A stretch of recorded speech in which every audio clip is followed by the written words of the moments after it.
Hey, what's up? This is Ricardo at Parts People, and in this video, we'll outline the steps for completing a part replacement on your Dell PC. Visit our website and use this coupon for a 5% off discount.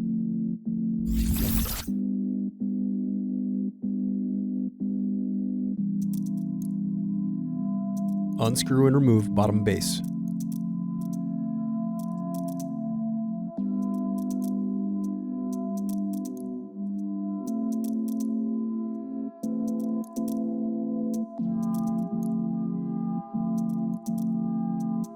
Now unscrew and disconnect battery.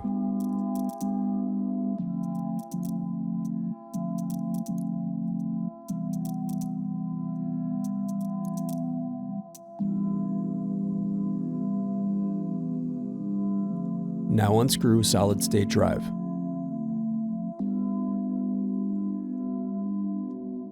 Thanks for watching. Don't forget to like and subscribe if you enjoyed this video. And if you need more, check out this playlist to watch other tutorials for your laptop.